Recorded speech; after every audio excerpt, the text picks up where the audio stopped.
اعوذ باللہ من الشیطان الرجیم بسم اللہ الرحمن الرحیم۔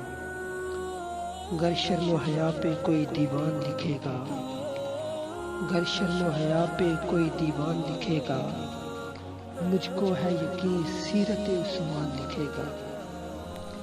منبع جود و سخا، معدن حلم و حیا، داماد مصطفیٰ، ہم زلف علی المرتضیٰ، جامع قرآن ناصر ایمان، امیر المؤمنین امام المجاہدین، مجمع البحرین، حضرت عثمان ذوالنورین رضی اللہ تعالی عنہ۔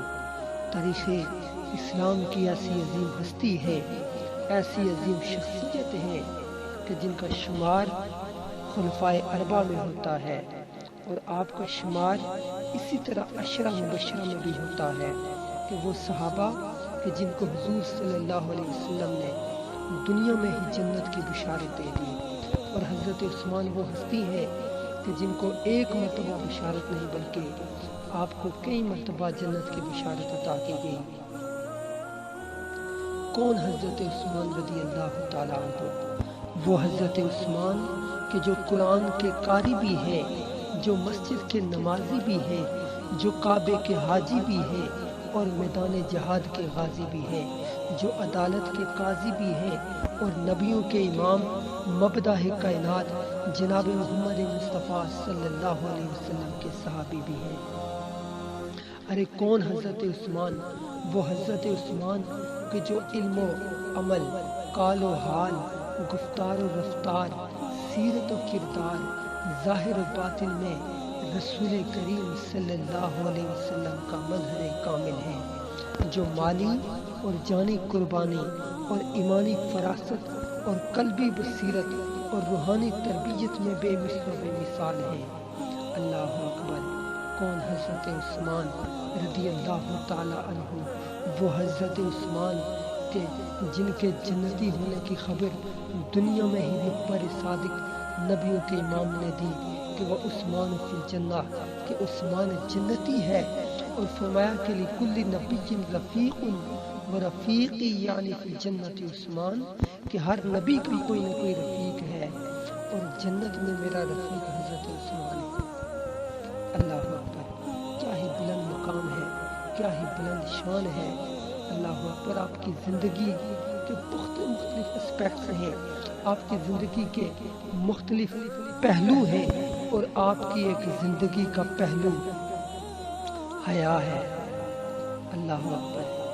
آپ کی ایک زندگی کا پہلو حیا ہے، اور روایت میں آتا ہے کہ حضور صلی اللہ علیہ وسلم اپنے گھر میں آرام فرما ہے، محو استراحت ہے، آپ کی پنڈلی مبارک سے کپڑا اٹھا ہوا ہے۔ حضرت ابو بکر آئے، اجازت لی، حضور سے گفت و شنید ہوئی، واپس چلے گئے، آپ اسی طرح لیتے رہے۔ حضرت عمر فاروق آئے، انہوں نے بھی اجازت طلب کی، آپ نے اجازت دی، اور اسی طرح حضور نے حرکت نہ فرمائی بلکہ اسی طرح کپڑا آپ کی پنڈلی مبارک سے اٹھا ہوا تھا، آپ لیٹے ہوئے تھے۔ اور کچھ دیر کے بعد دروازے پہ دستک ہوئی، پوچھا کہ کون؟ جواب ملتا ہے کہ حضرت عثمان۔ حضور صلی اللہ علیہ وسلم فوراً اٹھ کے بیٹھ جاتے ہیں، اپنے کپڑوں کو سیدھا کر کے حضرت عثمان ذوالنورین کو اندر آنے کی اجازت عطا فرماتے ہیں، اور گفت و شنید ہوتی ہے۔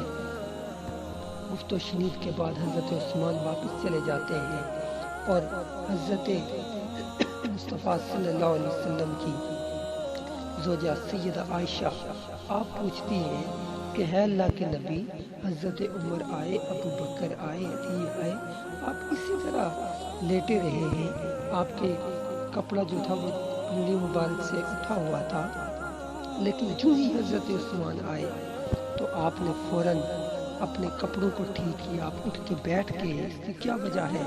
تو آپ صلی اللہ علیہ وسلم نے فرمایا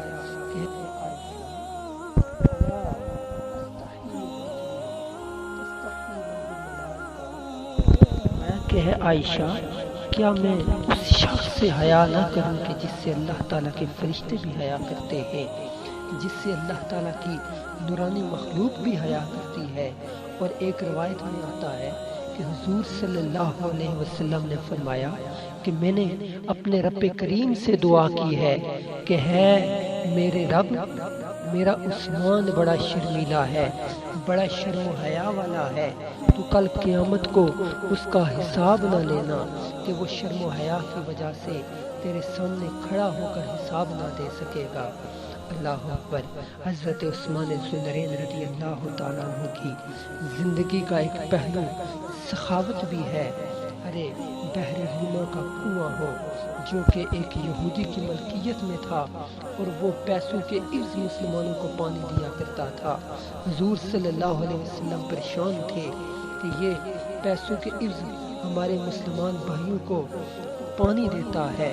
حضرت عثمان ذوالنورین رضی اللہ تعالی عنہ نے 35,000 دینار میں وہ کنواں خرید کر مسلمان کے وقف کر دیا۔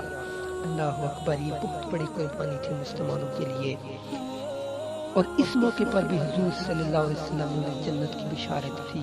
اور اسی طرح جیش عسرت کے موقع پر، جنگ تبوک کے موقع پر، کہ جب حضور صلی اللہ علیہ وسلم جو ہے وہ جنگ کے لیے لشکر تیار کر رہے تھے، اس وقت بھی ساز و سامان کی بہت ضرورت تھی، تو حضرت عثمان ذوالنورین رضی اللہ تعالیٰ عنہ نے 400 اونٹ بما ساز و سامان جو ہے وہ عطا کیے۔